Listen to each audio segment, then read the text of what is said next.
Welcome back to A Time in Refinement, episode 5. I'm your host, Jesse. I'm here with my brother, Timothy. What's up?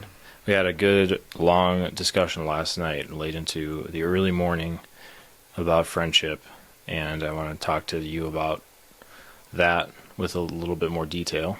Let's do it. So, we might as well just pick up where we left off, which is that you expressed frustration with many areas of your friendship and friends you thought you had, but it turns out that given enough time, things change, people change, and friendships can erode and sometimes completely fall away. So how do you navigate finding a friend that is long-lasting, and what are you looking for? Well, as you know, I've been through plenty of friends that I've had come and go in my life. Not a lot of them stuck around, except you, but we're brothers. Counts, but it doesn't count at the same time. I think I hold people up to a really, really high regard, and then when they fall short of that, I get upset at them, and then I get upset at myself. The past couple weeks, I've realized that there's been people I thought I was super close with that perhaps I'm not as close as I thought I was. I do feel like I sink a lot of energy and effort into relationships, especially friendships, and I just seem to get not necessarily burned, but burnt out, and feeling like I am continually pouring into the relationship and not getting a whole lot back. And people can say, well, you're not supposed to be selfish in regards to your relationships and your friendships, but we're human, and our human psyche is, in my opinion, wired to at least want to receive some kind of gratification from what you do. Yeah, definitely. Otherwise, you're just going to be super unhappy the entire time. So, yeah. How do you think you'll be moving forward with these friendships? Because right now you're at a stalemate, and you're unsure likely how to approach them with your feelings, or whether or not they're feeling the same way. This feels like a corporate interview. Yeah. It's kind of funny. I guess it is. The question was how to move forward from here. Yeah. What is your game plan to approach them with this information, and your thoughts and feelings about how you're navigating your friendships with them, with this newfound feeling of brokenness, or I guess separation? Well, I think we kind of discussed this together. Perhaps it would be wise to just step back for right now, not necessarily have a conversation, but just step back and see where the other person is, and not necessarily jump to conclusions, but perhaps take a step back and just assess the situation and see where it goes from there. Yeah. It's kind of where I'm at. Do you suspect they feel not the same way, but do you suspect they feel differently about their relationship with you? I think it's unfair for me to think what they're thinking, right? I have no idea what's going on in their head. I've tried to dissect a lot of people and seeing where they are, what their relationships have looked like, why they do what they do. Are they grieving? Are they upset? Are they insecure? Are they just plain dumb in regards to the relationship and don't give any effort? I don't know. I do think people know what they do. Yeah. Well, most if not all the time. Yeah. You have a lot of information now about friendships that you've gathered from them in past friendships. So how would you advise people to approach a friendship? What should they be looking for if they have the same sentiments that you do? Great question.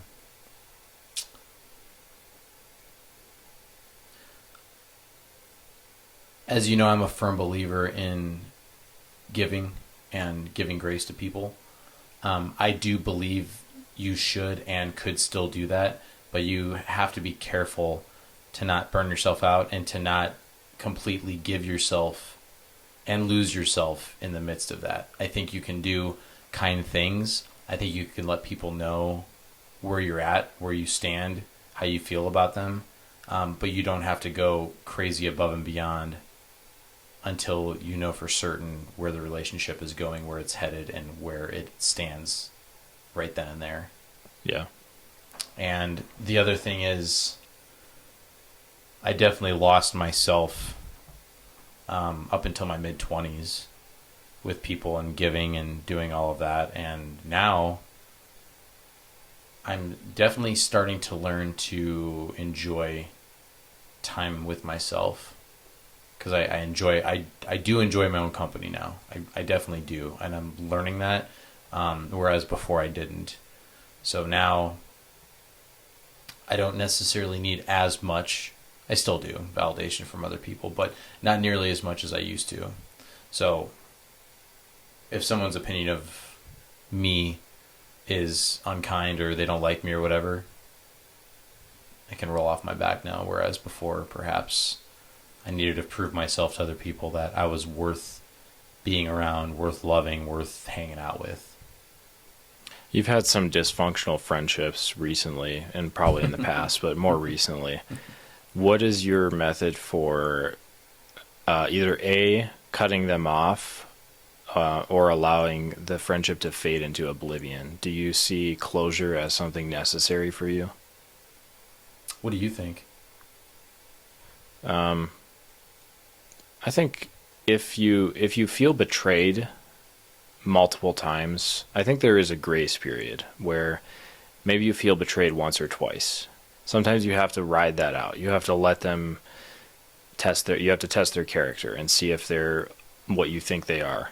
After a certain point, if they're just continually betraying you, it may be important at a certain point to just send them a text or write them a letter, even better, email, and just say, you've led me to feeling betrayed, and I don't know if I'm the only one interpreting it this way, but this is how I'm processing it, and these are the instances where I've felt this way, and I don't think that it's healthy for us to continue when one of us is feeling a certain way and the other person may not be feeling it or may not even be acknowledging that it's there. What does betrayal look like? Yeah, it's a good... Is that more so someone having your back in conversation? Is it speaking kindly to you when they see you? Is it reaching out to hang out? What does that look like? I think betrayal for me can look like death by 1,000 cuts. And you don't see it at first, but after a while you start to bleed. And then you never really realized all those instances in the past were piling up and really affecting you. And it's those tiny betrayals that happen in the moment that you brush off. And I think after a certain point, for your own health and safety, not safety, but sanity, but safety too sometimes, you need to acknowledge that that's happening. And again, at a certain point, I think it just needs to be resolved, or you need to cut it off, or if your preferred style is to let it fade into nothingness. Some people also don't deal well with getting a long text message, hearing about your thoughts. They can see that as coming out of nowhere. So, sometimes just letting your silence speak is more powerful than anything. So. It's a good point. Silence is and can be a virtue. Yeah, totally. Just like patience. Yeah. I tend to look at it as, that's gonna be a work in progress for me as far as the silence goes, because I do tend to think that society doesn't like to confront, people in society in general don't like to confront things, so therefore I put silence in that category. I'm pretty open and honest with people, at least when I have a problem or a disagreement. So I tend to think that if I needed to cut a relationship out, there would need to be communication involved. Yeah. And how But, do you deal with people that are bad at communication? Because you've dealt with that quite a bit. And for some people, I can only speak for my experiences that some people, no amount of communication works, no amount of clarity or trying to get the right words to be said. It doesn't work for some people. They just don't process that. So how do you deal with those people? well, you can only do what you can do, right? You can't control other people. So Yeah. if you or I felt that we communicated properly and effectively, there's not much else we can do than that. I mean, as people say, communication's sexy, right? So when somebody can't communicate, I mean, that is kind of a telltale sign of, do I even want this person in my inner circle, is what I like to call it. Yeah. Do we want someone like that to, again, be around and share our intimate thoughts and feelings, Yeah. our personality, whatever that may be. And it is rare. It's very rare. I mean, as you and I both know. Communication is a character trait, and I don't think people see it as that, which is Communication is a character trait. I would say so. Yeah. Yeah. And there's a lot of people that just don't regard it as anything to be thought of highly. When I could sit down and have a conversation with somebody without there being any interrupting and there's questions and answers, it feels like I struck gold, honestly. Yeah. Yeah. It's kind of crazy. I wonder if other people think that. Like, I mean, the amount of times, the amount of times I've been interrupted mid-conversation just randomly has definitely gotten my goach over the past year or two, more so than it has in the past. So, in closing, what advice would you give to people, if you were to give any, if they're looking for a friend, and let's say that they have the same thoughts as you do and feelings about friendship? What, I don't want to say red flags because it's overused, but what things should people look out for in certain people that they're pursuing as friends, and what are good traits that they could see in someone that build a strong friendship? Well, that's a loaded question, but I mean, the quick answer I would give is people show their true colors eventually, whether that's in the beginning or later or at the end of something. People are going to show their true colors, and I think we're a lot smarter than we give ourselves credit for. We can pick up on things. We can see if someone's interested. We can see if someone's not interested. Interested in conversation, interested about you, interested about what your hobbies are, what you like to do. I mean, it's not just romantic relationships. It's regular friendships. Like, it shouldn't just be this whole thing about men sitting around and drinking beer and just shooting, pool. That's fine and dandy, but why would we not want something stronger than that? So to answer your question, in a roundabout way, is learn to read people as best you can.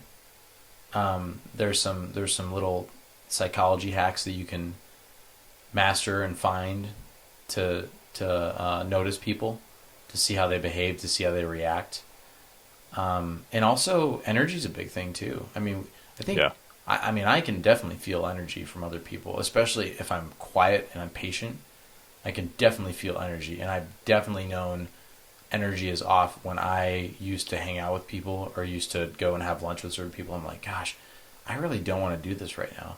Yeah. And why would you do it? You shouldn't have to want to go do it. It's like, yeah, you're there for other people, but at the same time, it shouldn't have to feel drudgingly to go hang out with somebody. It shouldn't feel like that. Yeah, friends listening, if you ever feel begrudging about, that's not the right word, but if you ever feel like you are almost in anguish just trying to go hang out with someone, that's probably a really good sign that you might not want to do that. So anyway, thanks for coming on and letting me host. And everyone who's watching, I appreciate you.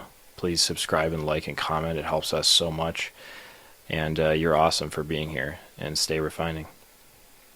Love you, brother.